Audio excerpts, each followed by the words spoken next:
Hello everyone, welcome back to our YouTube channel. Let's prepare for JKSSB exams. हम कर रहे थे जो फीमेल सुपरवाइज़र का एग्ज़ाम है उसके लिए कर रहे थे वुमेन राइट्स कर रहे थे, जिसमें हमने पहले कॉन्स्टिट्यूशनल प्रोविजंस पढ़े, फिर हम कल कर रहे थे वुमेन लेजिस्लेशन के बारे में पढ़ रहे थे कि कौन कौन से एक्ट्स बने हुए हैं वुमेन के वेलफेयर के लेके। ठीक है, तो ये जो है हमने इसके कल कुछ पार्ट किए थे, कुछ एक्ट्स किए थे, कुछ जो है हमारे रहते हैं जो हम आज कवर करेंगे। So let's start. सबसे पहले हम थोड़ा रिवाइज कर लेते जो हमने कल पढ़ा था। कल हमने क्या पढ़ा था? मैटरनिटी बेनिफिट एक्ट पढ़ा था 1961, जो कि जो था प्राइवेट जॉब करती जो औरतें उनके लिए था। दूसरा हमने पढ़ा था central civil service leave rule पढ़ा था 1972, जो किसके लिए था? जो सेंट्रल गवर्नमेंट के एम्प्लॉय थे, गवर्नमेंट जॉब करते हैं, उन औरतों के लिए था। कल हमने ये पढ़े थे। इसके अलावा हमने कल पढ़ा था चाइल्ड केयर लीव पढ़ा था कि चाइल्ड केयर लीव क्या होती है। तो आज हम पढ़ेंगे इक्वल रिम्यूनेशन एक्ट 1976। अब ये क्या है, इसमें क्या है, इसका रिम्यूनेशन होता क्या है ये आप देख लीजिए। मतलब इक्वल पे मिलनी चाहिए, जो हायर करेंगे वो इक्वल करना चाहिए, बराबर करना है। फिर उसके बाद प्रमोशन अगर बात करो वो उनकी एक जैसे लड़का होगा लड़की होगी बराबर होगी। ठीक है, तो एम पढ़ लो। Provide equal remuneration to the man and women worker. क्या करना है भाई? इक्वल ट्रीट करना है उनको। अगर वो मतलब एलिजिबल हैं, कैपेबल हैं, तो उनको पे भी बराबर मिलेगी अगर उनका काम एक जैसा है। उनको हायर भी एक तरीके से किया जाएगा, अलग अलग कोई उसका वो नहीं किया जाएगा। अगर प्रमोशन मिल रही है तो जैसा बंदे का काम है उसको प्रमोशन मिल जाएगी, अगर उसका काम अच्छा रह रहा है तो। ठीक है, फिर prevention of the discrimination against women on the ground of gender. अभी लड़की लड़के में भेदभाव ना हो, वो चीज़ इम्प्रूव करने के लिए एम है इसका। ठीक है, इस एक्ट का। अब जो सेक्शन 5 है वो क्या बोलती है? No discrimination. अब कोई भी डिस्क्रिमिनेशन नहीं होना चाहिए भाई। अगर आप किसी को रिक्रूट कर रहे हो, मतलब किसी को जॉब दे रहे हो, तो जब उसकी प्रमोशन हो या उसकी ट्रेनिंग चल रही हो या ट्रांसफ़र हो रही हो, मान लो कोई आदमी है तो वो क्या कर रहा है कि मतलब कि कोई औरत है और आदमी भी है, और एक की ड्यूटी जो है वो कहाँ लग रही है? किसी हिली एरिया में लग रही है, पहाड़ियों में लग रही है, और दूसरी की प्लेन में लगा रहे हैं ये सोच के कि ये लड़का है ये लड़की है, तो ये सोच के ये सब नहीं होना चाहिए।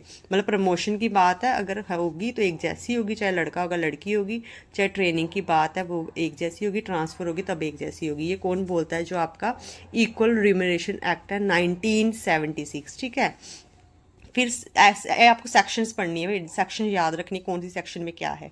सेक्शन 15 जो है वो क्या बोलता है? Under this law no discrimination is permissible in recruitment and service condition except where employment of women is prohibited and restricted by law. मतलब बोला है कि ये जो सेक्शन 15 है ये क्या बोलती है कि आप क्या किसी भी औरत को औरत को आप मना नहीं कर सकते कि आप डिस्क्रिमिनेट नहीं कर सकते कि आप औरत हो तो आप ये जॉब नहीं कर सकते, या आप मतलब कि यहाँ पे इस खाल में नहीं कर सकते, इस माहौल में नहीं कर सकते, या आप लड़की है तो आपको मतलब इस तरीके की वो यूनिफॉर्म डालनी, वो ये ऐसे आप नहीं कर सकते। कहाँ पे? नौकरी के मामले में।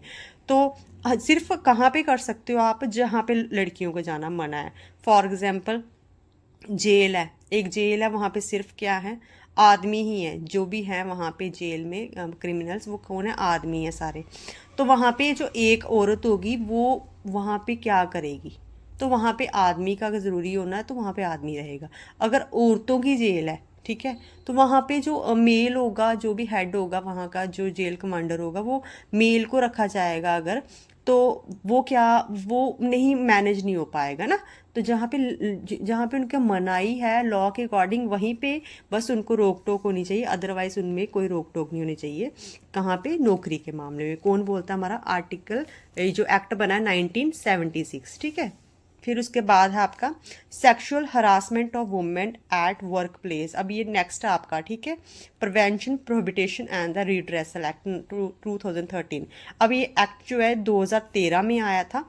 ये किससे रिलेटेड है? आपकी जो सेक्सुअल हरासमेंट होती है उससे रिलेटेड है, औरतों की जहाँ पे वो जॉब करती हैं। वर्क प्लेस कहाँ है? जहाँ पे वो जॉब वगैरह करती है, उनके साथ वहाँ पे किसको लेके है कि प्रिवेंशन, उसको कैसे ठीक करना है। कि औरतों, जैसे बहुत सारे आप देखते हो काम वाली जगह पे तो क्या करते हैं वो लोग, मतलब लड़कियों को टॉर्चर करते हैं वगैरह, है ना, मतलब अजीब सी बिहेव करते हैं उनके साथ।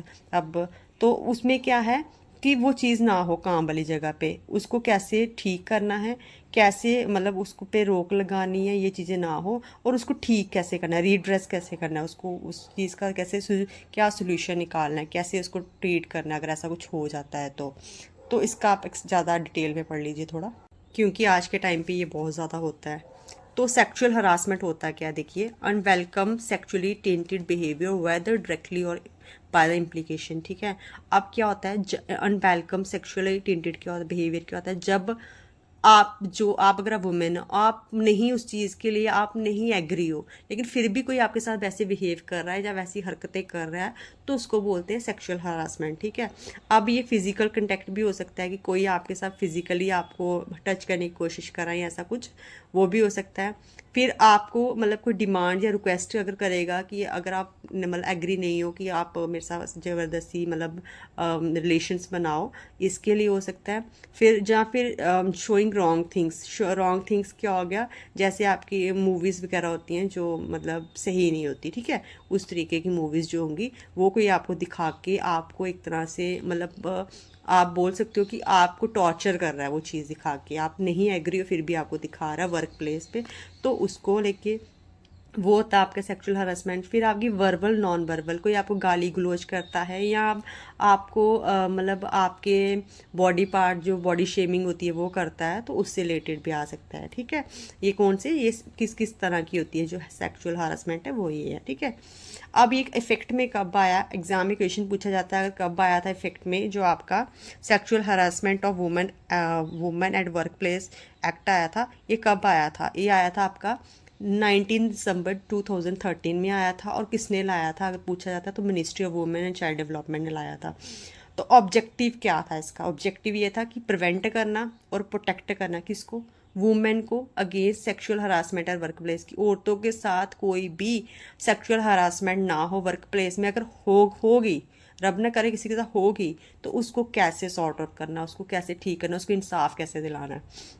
फिर दूसरा क्या है, effective redressal of the complain of sexual harassment. अब भाई कोई कंप्लेन आती है तो उसको कैसे डील करना है, इससे रिलेटेड भी ये एक्ट जो है बनाया गया था हमारा। अब हम पढ़ेंगे गाइडलाइंस पढ़ेंगे, जो सेक्सुअल हरासमेंट आपका एक्ट आया था उसकी क्या क्या गाइडलाइंस थी। पहला कि चाहे कोई गवर्नमेंट ऑर्गेनाइजेशन हो या प्राइवेट होगी, ये एक्ट सब जगह पे जो इम्प्लीमेंट होगा जहाँ पे औरतें काम करती हैं। दूसरी इसकी क्या थी, इंटरनल कमेटी बनेगी। क्या बोला था इन्होंने कि हर एक कंपनी को क्या करेगी, अपनी खुद की एक कमेटी बनाएगी। कौन सी कंपनी, जहाँ पे 10 से ज़्यादा लोग काम करते हैं, ठीक है, उनकी खुद की एक कमेटी होगी इंटरनल, जिसको क्या बोला जाएगा, इंटरनल कमेटी बोला जाएगा, आईसी शॉर्ट फॉर्म है। और वो क्या करेगी कमेटी, एक तो एड्रेस करेगी, कोई भी कंप्लेन आती है जो भी उसको एड्रेस करेगी, क्या हुआ कैसे हुआ ये सब देखेगी। दूसरा क्या करेगी कि इन्वायरमेंट प्रोवाइड करेगी, कंपनी का जो इन्वायरमेंट या फैक्ट्री का इन्वायरमेंट है या फिर कहीं भी ऑर्गेनाइजेशन का या डिपार्टमेंट का जो इन्वायरमेंट है, उसको क्या करेगी, सेफ, औरतों को सेफ वर्किंग कंडीशन जो है वो प्रोवाइड करेगी। फिर आपका थर्ड है आपका लोकल कमेटी। अब इन केस वेयर, जहाँ पे वर्क, इन्होंने बोला है कि in case where the work place does not have internal committee.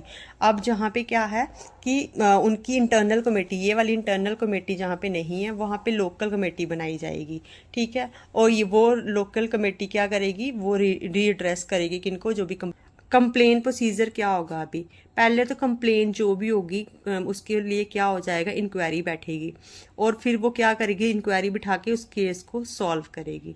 फिर टू इट इंश्योर जो ये सब कुछ होगा ना भाई कॉन्फिडेंशली होगा, मतलब कोई भी इंफॉर्मेशन लीक नहीं की जाएगी, और जो भी है ऑफिस की बात और मतलब कंपनी की बात कंपनी में रह के होगी। अभी किसी लड़की से रिलेटेड बात है तो वो चीज़ें मीडिया वगैरह में नहीं जाएगी, वो चीज़ें जो है वहीं पे सॉर्ट आउट की जाएंगी, ठीक है।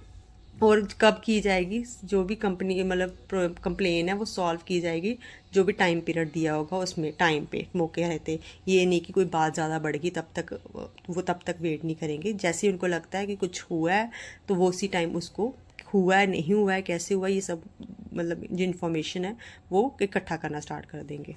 कौन करेगा, जो हमारी इंटरनल कमेटी होगी या फिर लोकल कमेटी होगी। फिर प्रोटेक्शन अगेंस्ट रिटेलेशन, ठीक है, इसमें क्या होगा, the the act prohibit retaliation और the address action against the complaint for the filing complain in good faith. अब भाई मतलब आप प्रोटेक्शन प्रोवाइड की जाएगी जो भी कंप्लेन मतलब फाइल कर रहा है, ठीक है, तो उसके साथ कुछ गलत ना हो जाए। उसने कंप्लेन की तो ऐसा ना हो कि उसके साथ कुछ कोई गलत कर जाए, तो इसीलिए उसको प्रोटेक्शन भी देंगे वो लोग। फिर अगर किसी को लगता है कि अगले बंदे ने मतलब जिसने क्राइम, अगर उसका क्राइम सच साबित हो जाता है कि बंदे ने कोई ना कोई हरकत की है, कोई ना कोई शिशोरापन किया है, तो उसको पेनल्टी क्या भरनी पड़ेगी, क्या उसको मतलब फ़ाइन भरना पड़ेगा, या तो उसको पैसे देने पड़ेंगे या तो उसको टर्मिनेट कर दिया जाएगा जॉब से, ठीक है, निकाल दिया जाएगा जॉब से। फिर जहाँ हो सकता है कि अगर इससे बड़ी कोई बात है तो हो सकता है कि पुलिस की हेल्प भी लेनी पड़े उन लोगों को। फिर टाइम फॉर फिलिंग कंप्लेन, अब टाइम क्या रहेगा कंप्लेन को फिल करने का, टाइम पीरियड क्या रहता है, within 3 month from the date of incident of sexual harassment है, किसी के साथ सेक्सुअल हरासमेंट होती है तो क्या होता है 3 महीने के अंदर अंदर जो कंप्लेन है वो उनको करनी है, या फिर with in the 3 month of last incident in case of series of incident. अगर कोई हरकतें मतलब बार बार अगर हो रही हैं, एक ही कंपनी में एक औरत के साथ हुई, फिर दूसरी से हुई, या फिर एक औरत के साथ ही बार बार कोई हरकतें कर रहा है, तो वो जहाँ फिर एक हो जाता है ना, कई बार एक के साथ कोई प्रॉब्लम हो रही है तो उसका तो इन्होंने बोल दिया 3 महीने के अंदर, फिर दूसरी के साथ भी होगी, तीसरी के साथ भी होगी, वो चीज़ रिपीट हो रही है, तो वो लोग क्या करेंगे, वो ज़्यादा टाइम जो है थोड़ा बढ़ा सकते हैं उसका, ठीक है। अब कॉम्पोजिशन क्या होगी, जो हमारी इंटरनल कमेटी या लोकल कमेटी बनेगी उसकी कैसे बनाई जाएगी, उसमें क्या होना चाहिए, ये जो मैक्सिमम मेजॉरिटी होगी वो वुमेन मेंबर्स की होनी चाहिए। क्यों, मान लो किसी लड़की के साथ या औरत के साथ कुछ गलत होता है तो वहाँ पे अगर आदमी है तो वो खुल के अपनी बात नहीं कर पाएगी, तो वहाँ पे क्या है, औरतों की मेजॉरिटी ज़्यादा होनी चाहिए ताकि औरतें जो हैं वो सिक्योर फील करें, अच्छे से अपनी बात को रख सकें आगे।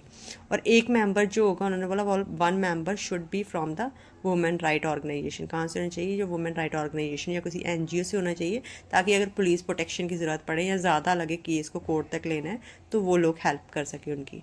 फिर इंक्वायरी प्रोसेस की अगर बात होती है तो इंक्वायरी जो है वो फेयर होनी चाहिए, क्लियर कट होनी चाहिए, इम्पार्शियल होनी चाहिए, किसी के साथ भी कोई भेदभाव नहीं होना चाहिए, जो सच है वो सच है, झूठ है वो झूठ है, क्लियर कट होनी चाहिए। अगर जिस पे इल्ज़ाम लगे हैं वो चाहता है कि वो कोई एविडेंस दिखाना चाहता है या इंक्वायरी के टाइम पे, या फिर वो चाहता है कि अपना मतलब बात आगे रख सके, तो उसको भी ये राइट दिया जाएगा।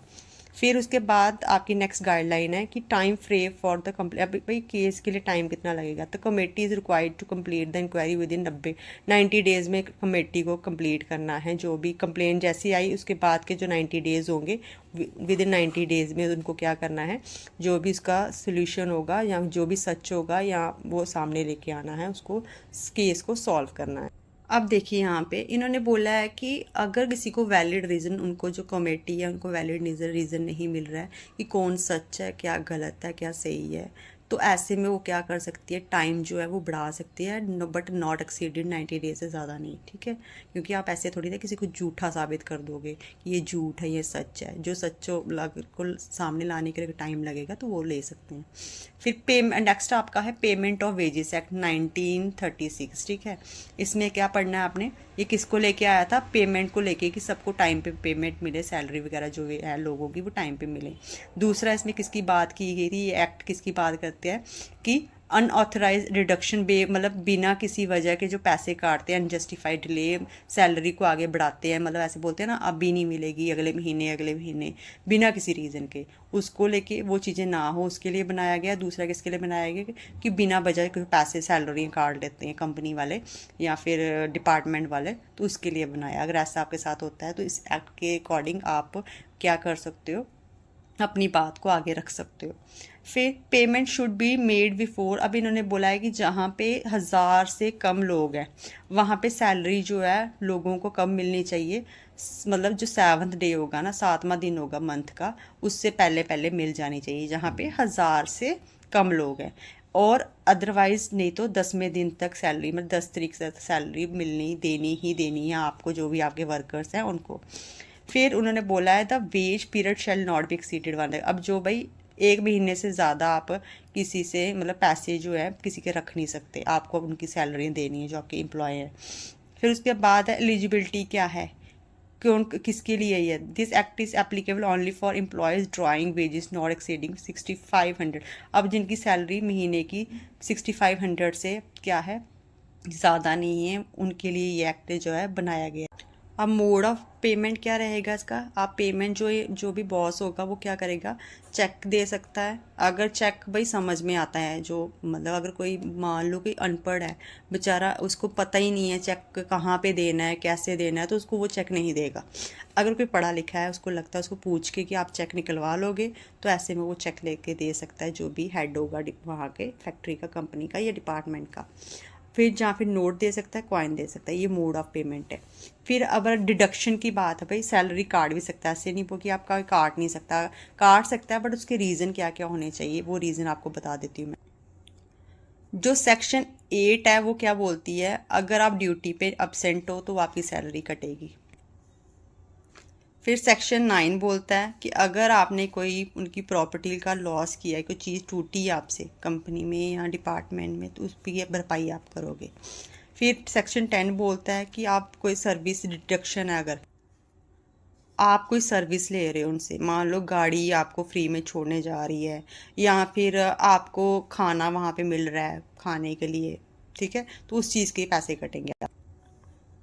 तो वो लोग आपसे पैसे, आपके पैसे जो है सैलरी में से काट सकते हैं, जो भी आपने उसकी सर्विस ली हुई है उनसे, कंपनी वालों से या फिर डिपार्टमेंट वालों से। सेक्शन 11 क्या बोलता है, रिकवरी ऑफ एडवांस। अगर आपने पहले एडवांस में, कुछ बच्चे लोग ऐसे जो कि क्या करते रहते हैं, एडवांस पैसे ले लेते हैं थोड़े बहुत, मान लो उनकी सैलरी 6,000 है, तो 6,000 रुपये में से वो 2,000, 1,500 या ऐसे क्या करेंगे, वो अपने एडवांस में ले लेंगे थोड़े बहुत, कि उनकी मतलब रेगुलर जो उनकी मतलब नीड है वो पूरी हो सके। तो उसके भी अगर वो उन्होंने लिए हुए हैं तो उनकी सैलरी में से पैसे वो कट जाएंगे, क्योंकि अगर 6,000 सैलरी 2,000 बंदे ने उन्होंने दे दिया, कंपनी वालों से आपने ले लिया, या फिर आपने अपने डिपार्टमेंट वालों से ले लिया, तो बाकी जो 4,000 होगा वो सैलरी में मिलेगा ना, फिर पूरी 6 थोड़ी ना आपको सैलरी मिलेगी। तो वो इस कंडीशन में वो काट सकते हैं, या आपने पहले कोई लोन लिया तब भी कटेगा। सेक्शन 12 क्या बोलती है आपकी, पेमेंट टू कोऑपरेटिव सोसाइटी। अगर पेमेंट है कोई कोऑपरेटिव सोसाइटी की तब भी कटेगा। सेक्शन 13 जो है, अगर आपने आपका कोई इंश्योरेंस किया उन्होंने, या मेडिकल इंश्योरेंस किया, कोई भी इंश्योरेंस किया है, तो उसके लिए वो आपकी सैलरी में से पैसे क्या करते हैं, काट सकते हैं। क्या काट सकते हैं, सैलरी में से पैसे काट सकते हैं। कौन बोलता है, सेक्शन 13। आपको सेक्शन सारी याद रखनी है। अब इन केस अगर आपका क्या होता है कि जो डिडक्शन है वो ज़्यादा, वो पैसे काट लिए, बहुत ज़्यादा पैसे काट लिए उन्होंने, तो ऐसे टाइम पे आपकी मतलब कोई गलती भी नहीं है, फिर भी पैसे काट लिए, तो आप क्या कर सकते हो, जो आपकी ट्रेड यूनियन है, मतलब लेबर ऑफिस में जाके ट्रेड यूनियन से बात करोगे, ट्रेड यूनियन क्या करेगी, आपकी ऑफिस में जाके, जो ट्रेड ऑफिस होगा जो भी, वहाँ पे जाके उनके खिलाफ जो है वो कर सकती है, कंप्लेन आप कर सकते हो। कौन बोलती है, सेक्शन 15, 16, 17 बोलती है। कहाँ पे कर सकते हो, अपने लेबर ऑफिस में जाके कर सकते हो, किसके थ्रू, ट्रेड यूनियन के, जहाँ तो फिर आप डायरेक्टली भी जा सकते हो।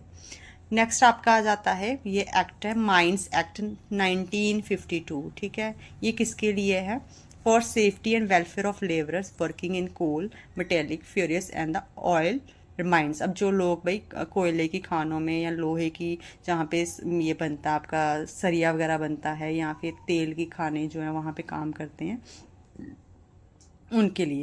नेक्स्ट आपका आता है माइंस एक्ट 1952। ये जो एक्ट है किनके लिए बनाया गया है, जो औरतें क्या करती है, for safety and welfare of labourer working in the coal, metallic, furious and the oil mines. जो औरतें क्या करती है, कोयले की खान में, या फिर जहाँ पे लोहा वगैरह बनता है वहाँ पे काम करती है, जहाँ तो तेल की खान में काम करती है, उनके लिए बनता है। इनके वर्किंग आवर जो बोले हैं वो कितना टाइम, कितना बोला है, कितने घंटे तक कर सकती है, सुबह 6 बजे से लेकर 7 बजे तक वो औरत जो है आप उससे काम ले सकते हो। उसके बाद उसको वहाँ पे जो भी उसकी वर्किंग प्लेस है उसके लिए रुकने, वहाँ पे रुकने के लिए नहीं बोलोगे उसको, काम के मतलब 7 बजे के बाद। फिर इस इंटरवल की बात होती है, नॉट लेस देन 11 और between the end of the day work and the commencement of the next day of work. मतलब 11 घंटे जो है उससे कम आपको क्या करना है, जैसे and of the day work, मतलब जैसे दिन ख़त्म होना है तो आपको 11 घंटे से कम लेना, उससे ज़्यादा आप नहीं लोगे। दूसरा, जब दूसरे दिन स्टार्ट होगा तब उसका नया काम दूसरे दिन, जो बाकी काम होगा वो दूसरे दिन करेगी। ये नहीं कि उसका काम पेंडिंग है तो वो ऑफिस में 7 बजे के बाद रुकी रहेगी, 8 बजे, 9 बजे, 10 बजे घर जाएगी, वैसा कुछ नहीं है। जो टाइम है वो यही है, और ये आपको सब पता होना चाहिए, क्योंकि आप भी गर्ल्स हो तो कल को आपने भी जॉब करनी है गवर्नमेंट सेक्टर में। वैसे सबकी गवर्नमेंट जॉब लग जाए, अगर कोई प्राइवेट सेक्टर में भी करता है तो आपको ये सब चीज़ें पता होना चाहिए। तो ये था आपका ये टॉपिक, ये आपका टॉपिक कवर हो गया अभी वुमेन राइट्स का। तो प्लीज़ अच्छे से मेहनत कीजिए। और जिनको लगता है कि और कोई टॉपिक आपका समझने वाला है या आपको उसका कुछ चीज़ समझ नहीं आ रही है तो प्लीज़ वो आप पूछ सकते हैं बिना किसी हेजिटेशन के। तो अच्छे से मेहनत कीजिएगा और अच्छा रिजल्ट लाइएगा। Thank you. और प्लीज़ चैनल को लाइक और सब्सक्राइब किया कीजिए और कमेंट में अपने व्यूज़ बताया कीजिए कि आपको कितना समझ आ रहा है, कितना नहीं आ रहा है। और अपने नोट्स, खुद के नोट्स पक्का बनाइएगा, उससे आपको ये दिमाग में काफ़ी ज़्यादा चीज़ें बैठेंगी। ठीक है, थैंक यू।